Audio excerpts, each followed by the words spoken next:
पात्र में जल और दूध ले लीजिए, शुक्रवार का दिन। तो कहोगे गुरुजी ये कथा कहां से निकाल के लाए हो? तो विष्णु पुराण में से आप उसको स्मरण कर सकते हो। काय में से? विष्णु पुराण में से।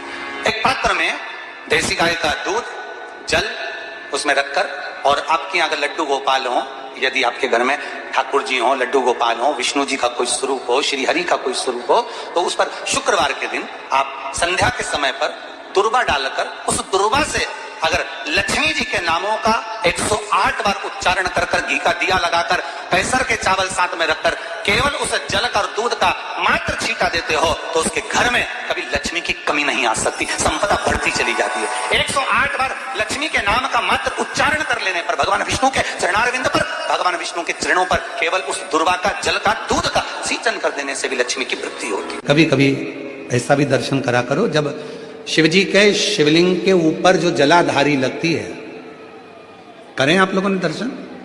शिव जी के शिवलिंग के ऊपर जो जलाधारी होती है और जलाधारी में से बूंद बूंद पानी शंकर भगवान के ऊपर गिरता है, शिव जी के ऊपर गिरता है। कभी कभी उसका भी एक प्रेम से दर्शन करा करो, बहुत ध्यान से दर्शन करा करो कभी उसका। आप लोगों को पहले भी कहा कि जो जलाधारी होती है, जिसमें से बूंद बूंद पानी गिरता है, वो शंकर भगवान की 5 लड़कियां हैं। कितनी बेटियां हैं? 5। सब लोग उसका नाम बोलेंगे। जया, विषहरा, शामलीवारी, दौतली, देव। ये शंकर भगवान की 5 लड़कियां हैं जो शिवजी के ऊपर निरंतर एक एक बूंद पानी गिरा रही हैं। निरंतर जल गिर रहा है, निरंतर जल पड़ रहा है। कभी अगर मौका मिला करे तो एक बार जब आप शिव जी को जल चढ़ाने जाओ, लोटा भर के जल चढ़ाने जाओ, भगवान शंकर को जल अर्पित करने जाओ, तो कभी कभी अगर तुम्हारे थोड़ा सा समय तुमको तुम्हारे घर से अगर मिल जाए तो 2-5 मिनट शिव जी की जलाधारी में से जो पानी गिरता है उसका भी दर्शन करा करो, उसका दर्शन किया कभी कभी। और यहां तक शिवपुराण कहती है, जलाधारी में से जब पानी गिर रहा हो और भगवान तुम्हारे हाथ में अगर कोई बेलपत्री का पत्ता हो, नहीं हो तो मंदिर की बेलपत्र जो चढ़ी चढ़ाई हो वो भी अगर आपने शिवलिंग पर चढ़ा दी और थोड़ी देर बैठ गए और बूंद बूंद पानी उस पर से गिर रहा है, थोड़ी देर वो जया, विषहरा, शामलीवारी, दौतली, देव, वो बूंद बूंद पानी उसमें से गिर रहा है, उसको गिरने दो। और थोड़ी देर दर्शन करने के बाद उस बेलपत्र को डॉक्टर जिसको कह दे कि इसकी ब्लॉकेज ज्यादा है, इसका ऑपरेशन करना पड़ेगा, बाईपास करना पड़ेगा, डॉक्टर साहब से कहना मुझे 2 दिन दे दो मात्र, परसों के दिन बाईपास करा लूंगी, या 2 दिन आप ट्रीटमेंट करो। 2 दिन जो शिव जी के जलाधारी में से पानी गिरता है, जया, विषहरा, शामलीवारी, दौतली, देव जो पानी को गिरा रही होती हैं, उसके नीचे रखी हुई बेलपत्र को, यदि जिसके हार्ट में प्रॉब्लम हो, जिसके थायराइड की प्रॉब्लम होती है, अगर वो बेलपत्र को अगर उस व्यक्ति को 2 दिन एक चढ़ी हुई बेलपत्र, फिर एक चढ़ी हुई बेलपत्र 2 दिन खिला दीजिए और तीसरे दिन फिर जांच कराइए, डॉक्टर आपको बोलेगा कि अभी ऑपरेशन की जरूरत नहीं है, दवाइयों से आराम लग जाए, दवाइयों से आराम।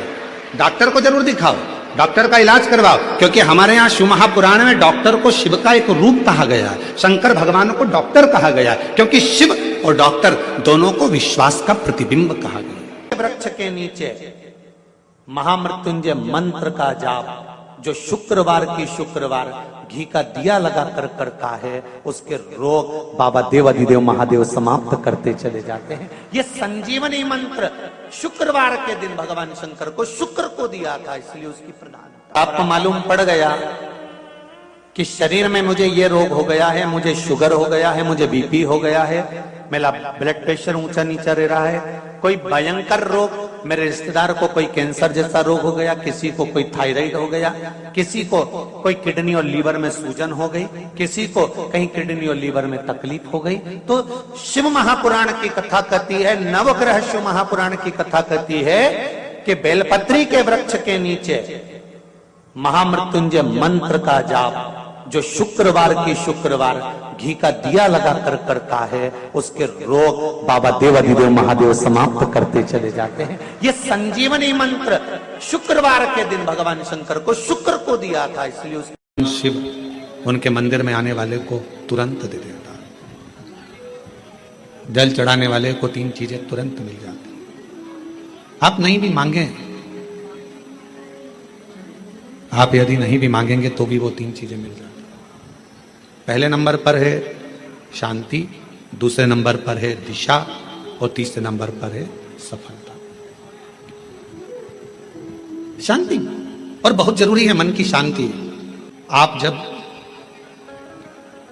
मन से भगवान देवाधिदेव महादेव के मंत्र का उच्चारण करते हैं, आप जब मन से भगवान शंकर के नाम का उच्चारण करते हैं, तब हृदय की शांति अपने आप आती है।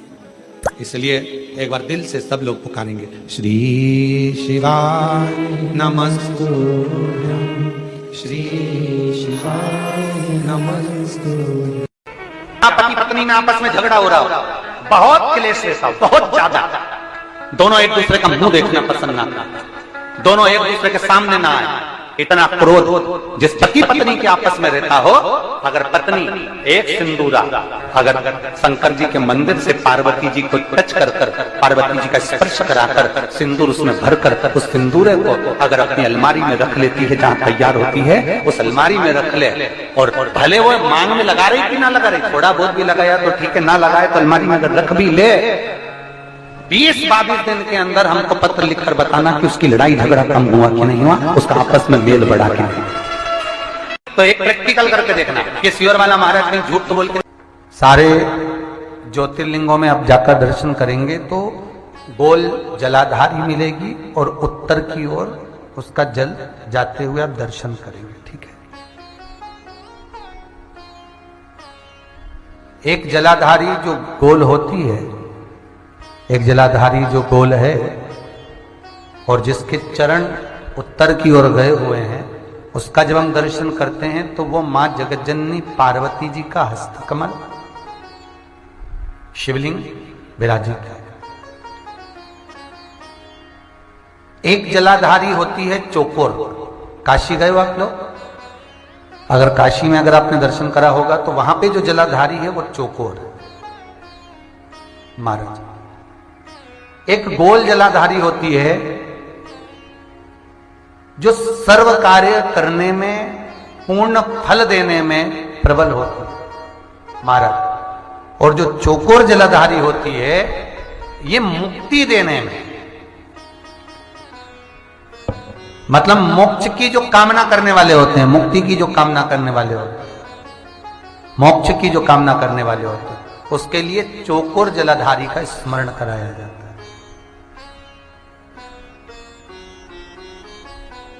चौकोर जलाधारी। एक जलाधारी होती है त्रिगुणाकार, अर्थात ट्रेंगल, त्रिगुणाकार। शास्त्र कहता है जब असुरों ने, राक्षसों ने किसी फल की कामना करी, असुरों ने, राक्षसों ने किसी फल की कामना करी, तो महाराज उस कामना के लिए त्रिगुणाकार जलाधारी का निर्माण करा। क्यों? क्योंकि त्रिपुंडधारी, त्रिनेत्रधारी, त्रिशूलधारी, त्रिवेत्रधारी भगवान शंकर को 3 लोक का राज्य का सुख पाने के लिए असुर त्रिगुणाकार जलाधारी का स्मरण कर शंकर को अपना बना दे। त्रिगुणाकार।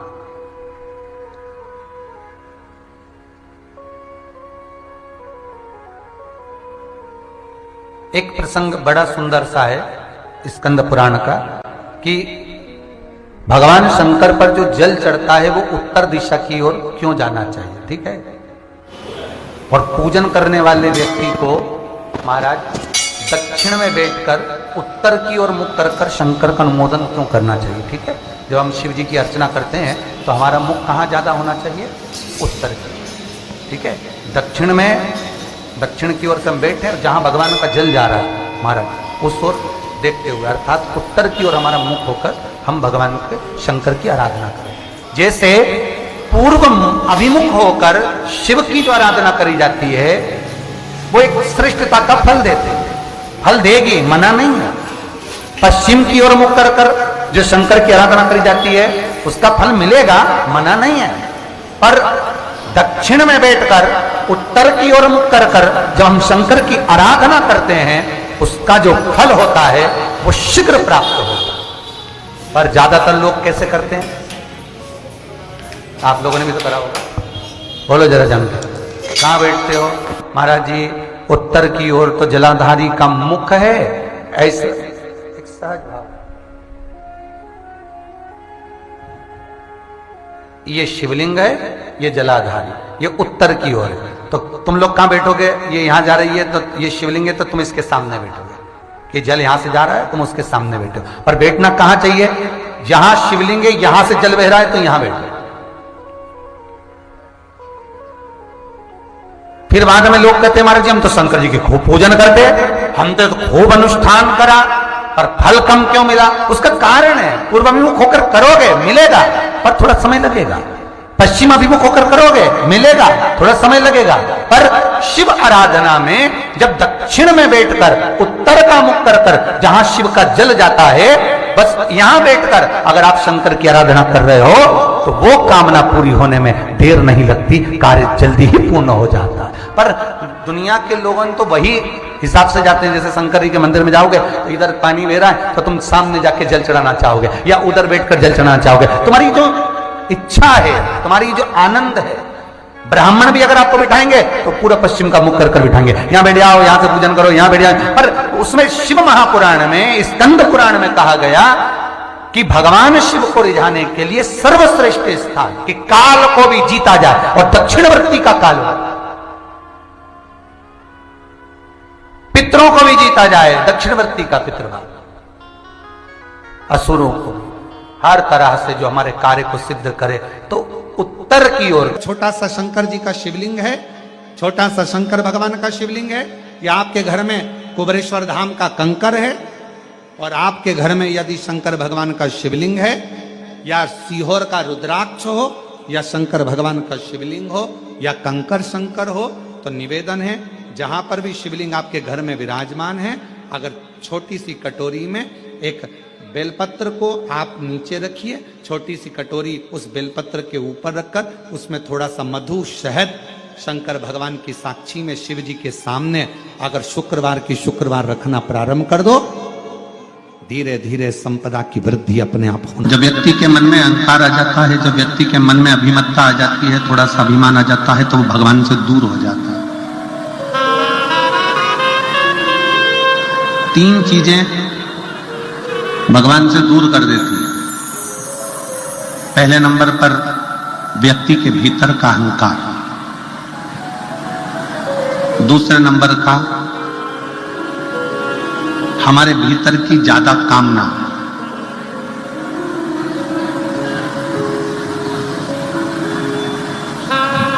और तीसरे नंबर पर लोभ।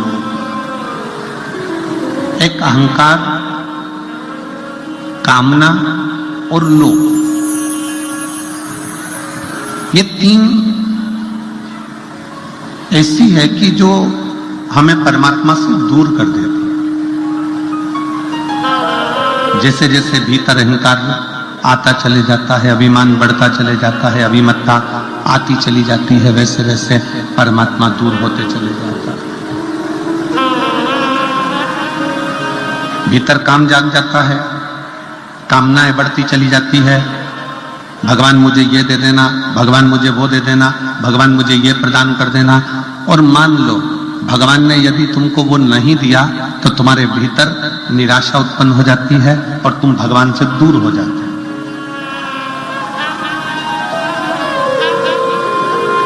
एक भीतर की ज्यादा कामना भी परमात्मा से दूर कर देती है। एक हमारे भीतर का लोभ,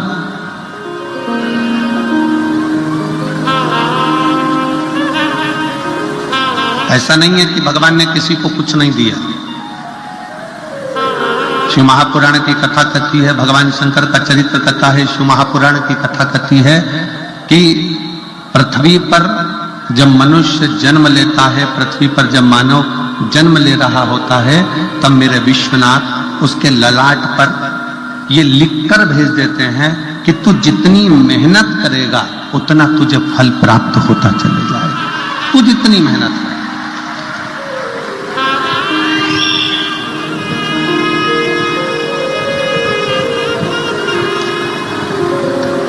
तो जितनी जितनी लगनता से काम करेगा, जितनी जितनी मेहनत से काम करेगा, जितना जितना परिश्रम करता चले जाएगा, उतना उतना तू प्राप्त करता चले जाएगा।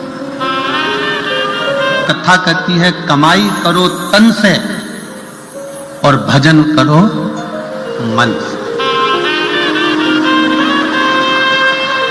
कमाई तन से करिए। अगर कमाई करना है तो तन से करो, खूब अच्छे से।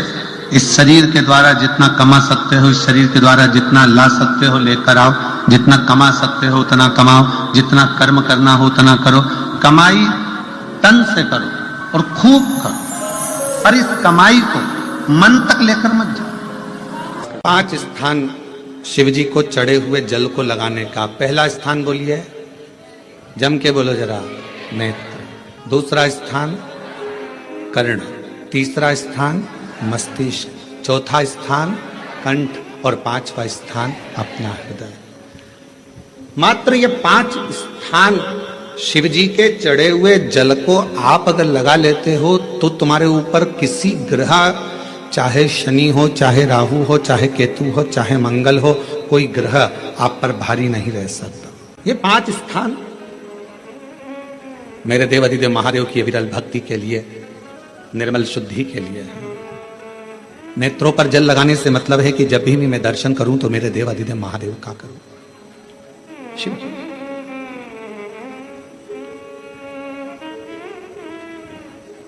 कंठ पर जल लगाने से मतलब है कि मेरे मुख से जो वाणी निकले, और मान लो मेरे मुख से कोई अपशब्द निकल गया तो किसी का बुरा ना हो जाए।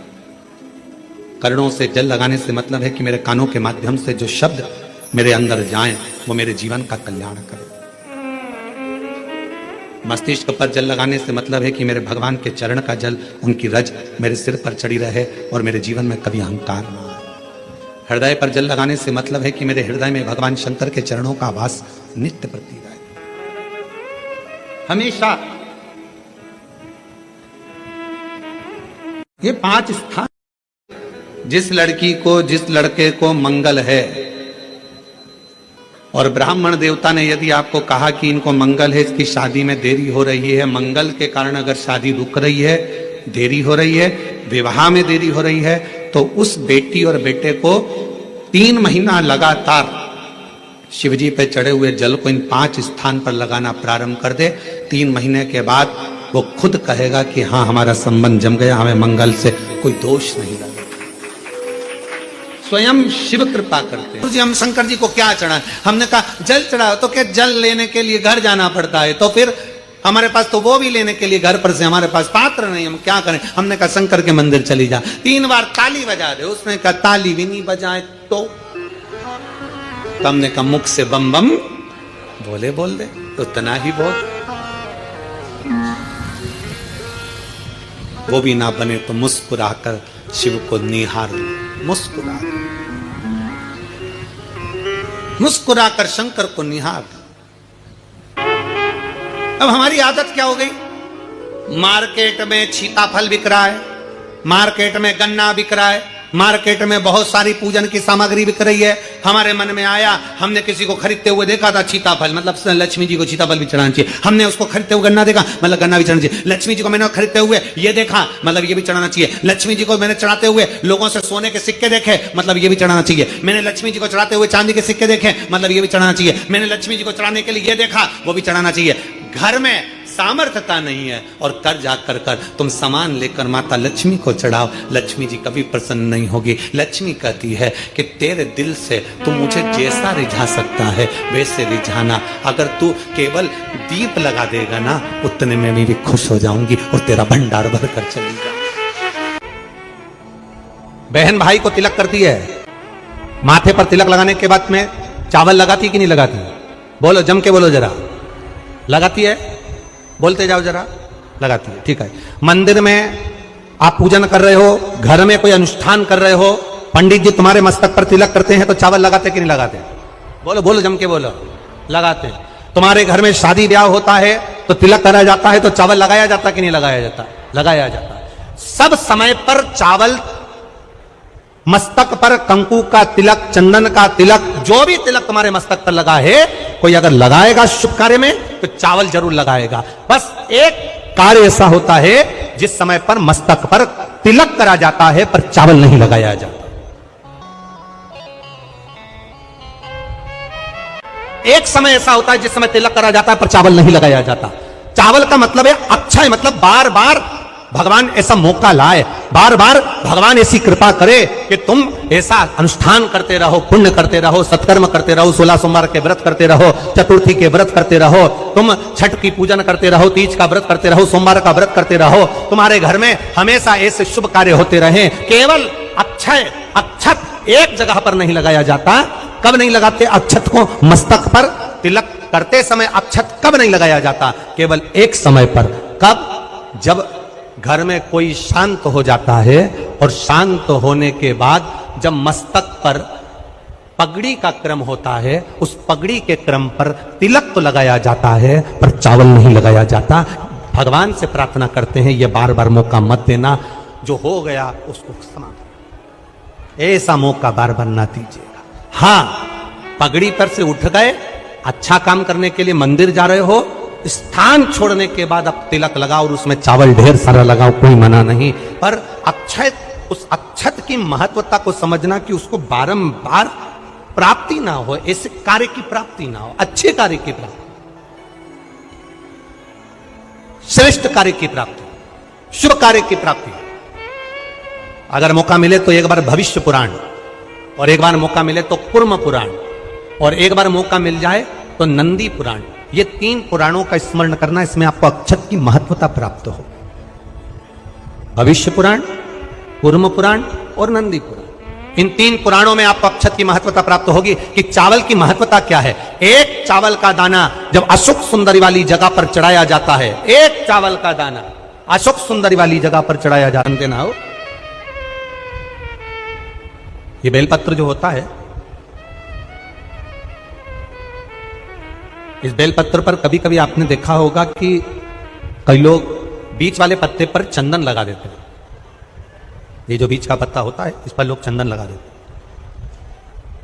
शिव महापुराण की कथा कहती है, अगर भूलवश भी, अनायास, आपके पास बेलपत्र भी नहीं है, शिव जी का चढ़ा हुआ बेलपत्र भी अगर आपने उठा लिया और उठाकर उस बीच वाले पत्ते पर एक चावल का दाना रखकर भी आप भगवान भोलेनाथ को समर्पित कर रहे हो, तो यह समझ लेना कि तुमने महीना, 2 महीना, 4 महीना, 6 महीना, 8 महीने में, हम तो हमेशा कहते हैं आज फिर कर रहे हैं, 1 महीना पूरा हो जाए जल चढ़ाते, 2 महीना पूरा हो जाए जल चढ़ाते, 3 महीना पूरा हो जाए, 4 महीने पूरे हो गए, 6 महीने पूरे हो गए, या आपका साल भर पूरा हो गया, प्रयास करा करो एक बीच वाले पत्ते पर एक चावल का दाना रखकर शिव जी को समर्पित करना। क्यों? जो तुमने पूर्व में जल चढ़ाया है वो चावल का दाना अक्षय, उसको अक्षत माना जाता है, अक्षय माना जाता है। मतलब तुमने अभी तक जो जल समर्पित करा है वो कभी समाप्त नहीं हो सकता, उसका पुण्य तुम्हारे खाते में चले गया, अब तुम उसको किसी को भी प्रदान कर सकते।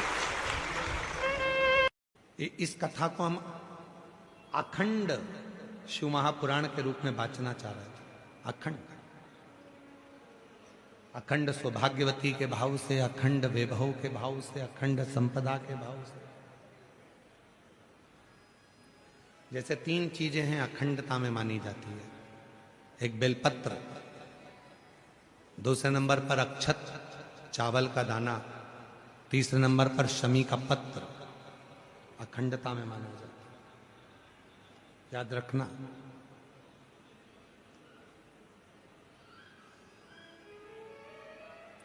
एक बेलपत्र एक ऐसी है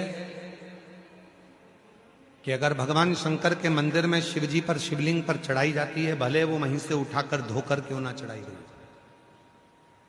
तुम 1 हफ्ते तक भी अगर मंदिर नहीं आए हो और अगर एक बेलपत्र तुमने, मान लो आज तुमने एक बेलपत्र चढ़ा दी और घर गए या रात को या दूसरे दिन तुम रजो धर्म से हो गए, रजस्वला हो गए, मंदिर नहीं जा सकती 5 दिन 6 दिन 7 दिन, या कहीं जाना पड़ गया, तो क्या कहते हैं कि हमारा जल चढ़ाने का नियम टूट गया। कोई कहता है मेरा ये पूजन खंडित हो गया। नहीं, शिव महापुराण बड़ी सुंदर बात कहती है, एक बेलपत्र, एक शमी पत्र और एक चावल का दाना, ये 3 ऐसे हैं जिनको अखंड माना है। यदि आप रोज शिव जी के मंदिर में आप जल चढ़ाने का नियम रखा है और आपको मालूम पड़ा कि मेरा रजो धर्म इस तारीख को आने वाला रहता है, तो 2-3 दिन पहले से या तो शमी पत्र या चावल का एक दाना या बेलपत्र शिव को चढ़ाना प्रारंभ कर दिया करो। तो आप यदि 15 दिन भी मंदिर नहीं गए हो तो भी आपका जल अखंड निरंतर स्वीकृत किया जाता है, अखंड। भले तुमने 10 दिन 15 दिन उस जल को नहीं चढ़ाया, तुम 5 दिन 7 दिन नहीं जा सकी, मंदिर नहीं पहुंची, तुम मंदिर तक नहीं जा पाए, तुम कोई कार्य में लग गए, तुम नहीं पहुंचे, और उस जल को अखंडता में, अखंड। क्यों? एक बात आप लोगों ने, पशुपति व्रत किसी ने करा? हाथ उठाओ जरा, किन किन ने करा? सारे पंडाल वाले? हाँ ठीक है, रखिए।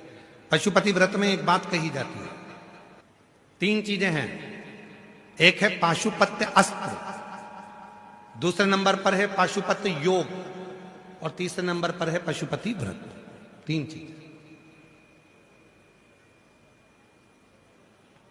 इसमें जो पशुपति व्रत होता है, इस व्रत में कथा में कहा जाता है कि आप लोग जब व्रत करो और 2 व्रत हो गए, या आपको बीच में कहीं जाना पड़ गया, या रजो धर्म आ गया, या कोई काम आ गया, आप शादी में चले गए, फंक्शन में चले गए, बीच में आपका जो 2-3 व्रत छूट गए, उसके बाद वापिस व्रत करोगे, तो कई लोग कहते हैं हमारा खंडित हो गया। नहीं नहीं, खंडित नहीं हुआ। पशुपति व्रत 5 व्रत होते हैं।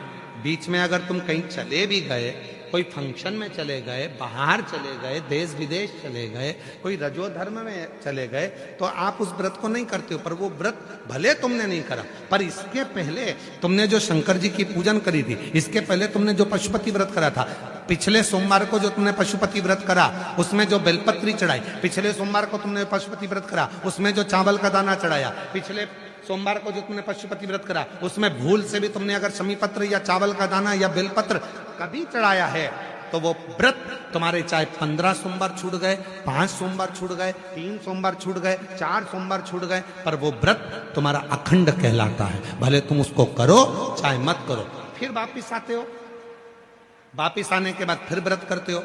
अब तुम्हारा 3रे नंबर का व्रत है, फिर चालू हो जाता है, 4थे नंबर का व्रत फिर हो जाता है, फिर कहीं जाना पड़ गया, फिर एक व्रत रह गया, फिर वो मान्य होगा। तो वो खंडित नहीं होता, खंडित नहीं।